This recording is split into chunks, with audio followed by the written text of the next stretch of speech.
guys, welcome back to my channel. Today I decided to do a story time for you guys, and this story time is a work story time about a specific person that I have to work with. So if you haven't already, subscribe to my channel, click the like button if you feel like it, and let's get on to this video. Let's start off when I decided, so October of last year, so October of 2019, I decided to leave festival and go and work at Menards. So that was my first, so that's how this all started, when I decided to switch to Menards. So my first week there, I was with the first assistant who was going to be, and after the first week that I was there, she was going to move to a different department. Different department into the store, so I was only going to be working with her for a week. The manager of the department that I work in was on vacation. So during this first week, I got to know a lot of people that I was going to be working with. And one of them, we're going to name him Roger.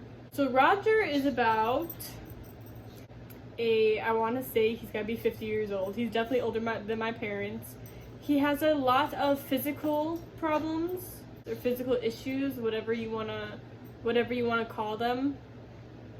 And I don't know what the case is with his mental health, but there's definitely something not there, which I'm thinking this is what the case is, but also I have no idea. So I'm just gonna kind of tell you guys the things that have happened to me involving Roger.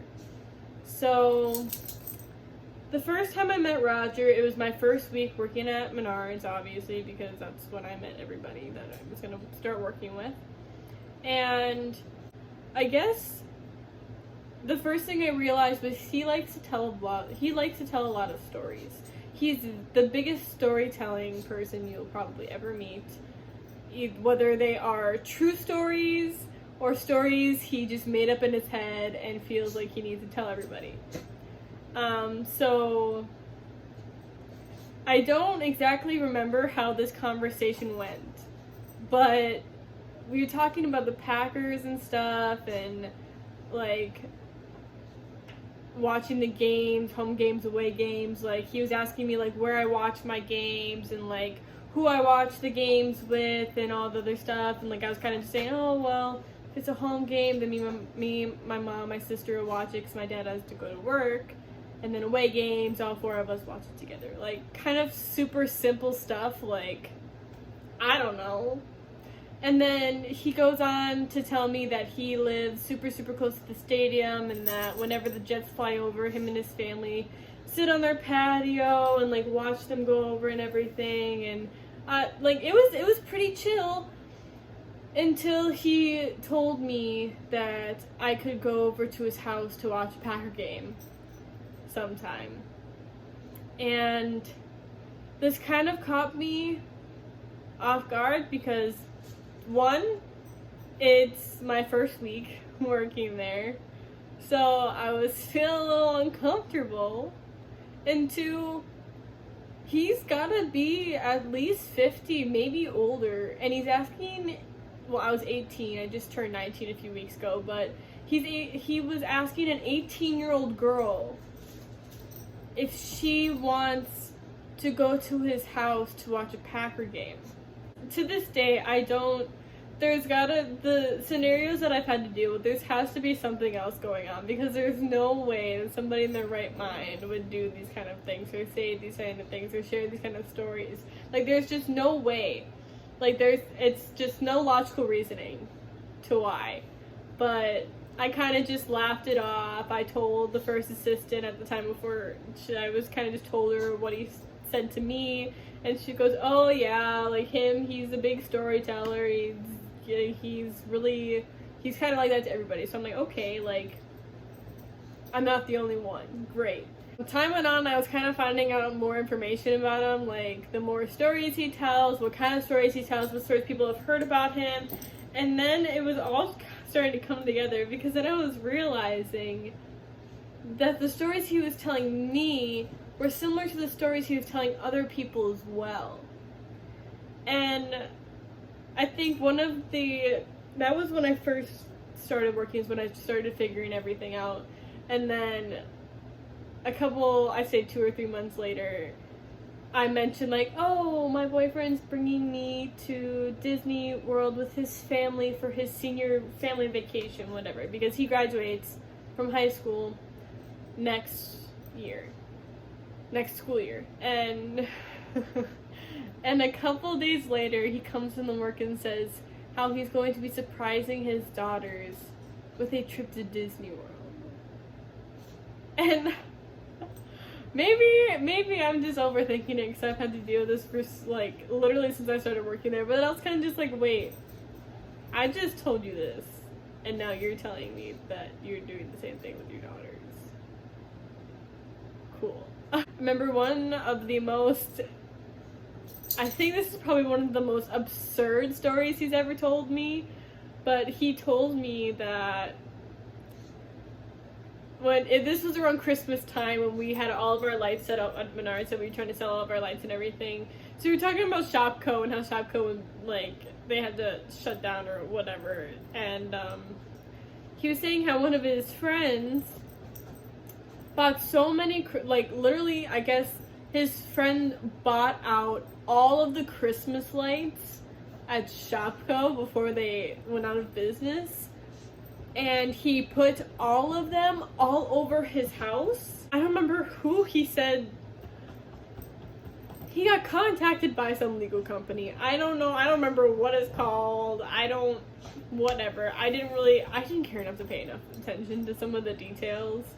But he said that his friend was then called by a legal company saying that he had to remove his Christmas lights, or at least some of his Christmas lights, from his house, so airplanes wouldn't think it was a place to land. Because apparently the lights were so bright, airplanes, like people who were like controlling the airplanes,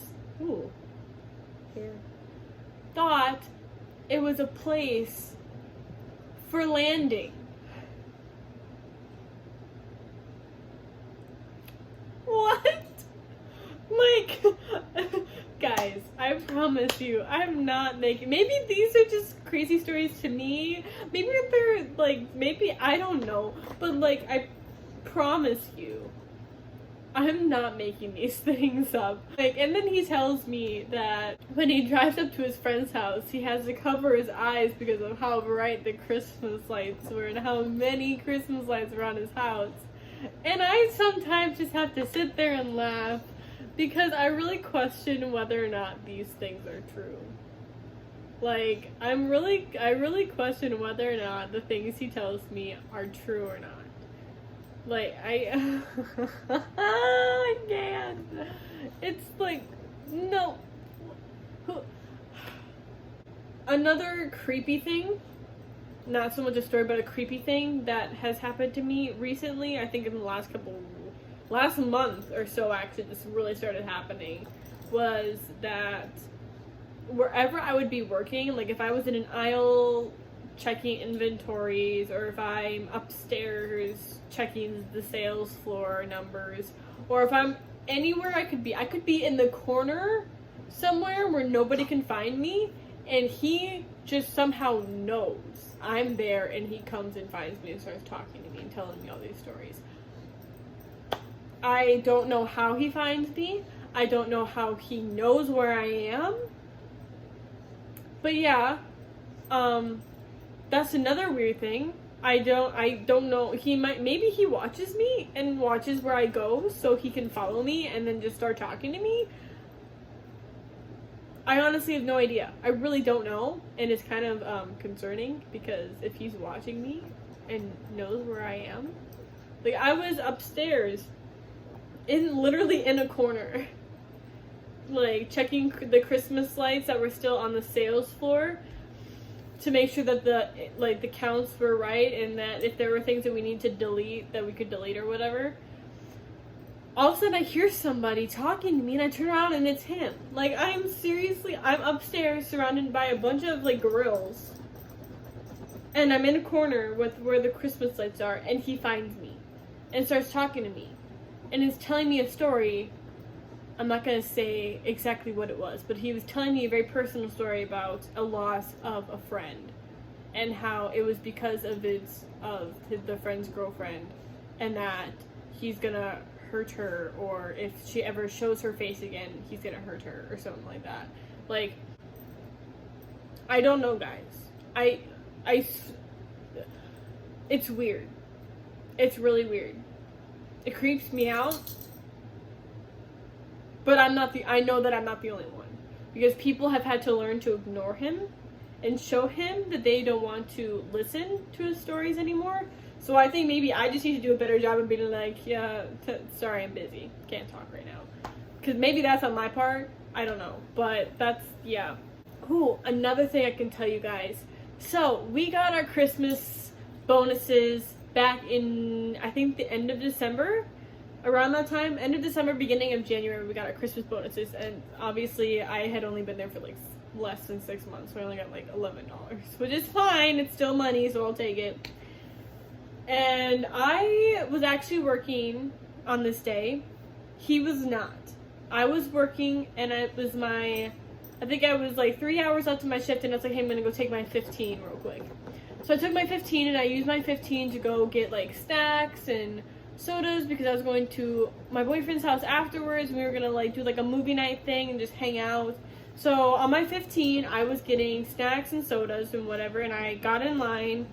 It was like the first, second, or third register. I don't remember. One of the first registers that I was in line.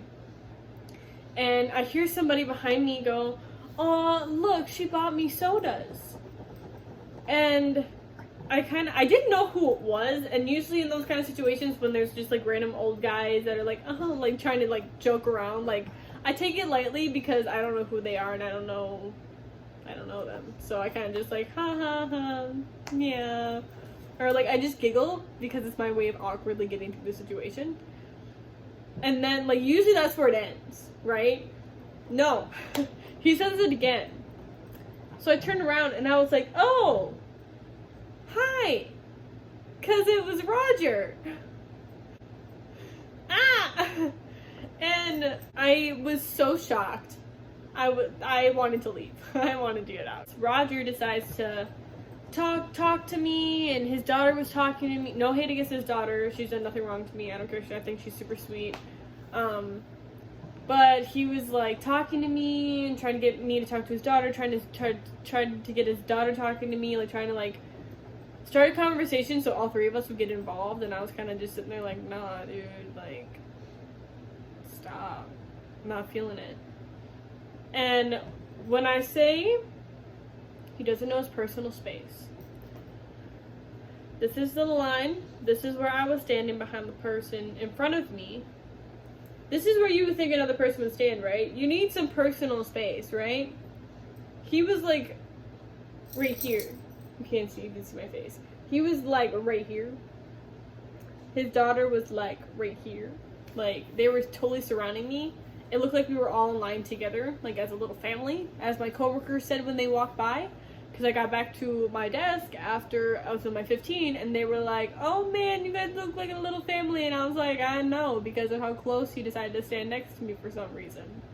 But like, no personal space at all. He was standing right next to me. Oh, something went wrong with the register we were at, so we had to move to a different one.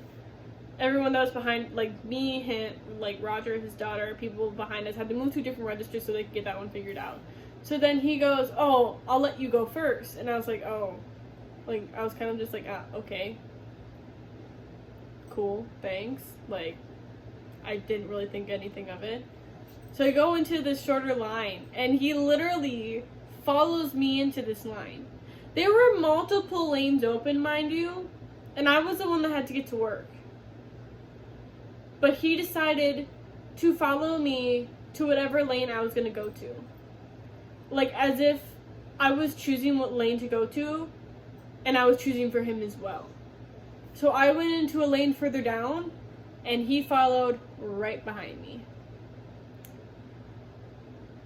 And so I kind of just awkwardly stood there, very quietly until the lady checked me out and I paid and I could leave. And I have to say, besides from being invited to his house for a Packers game, that was the next closest uncomfortable thing that has happened to me involving him. If you guys want to hear more stories, please let me know. I would be happy to tell you more stories, as there are plenty more. But if you like this video, give it a thumbs up. Please subscribe, because I would love to add you to my little family here on YouTube. Also follow me on TikTok at Lauren Wessely. I'll put it somewhere on the screen here for you guys to see. Thank you guys for watching. I hope you guys have a great rest of your day, and I'll see you in my next video. Bye!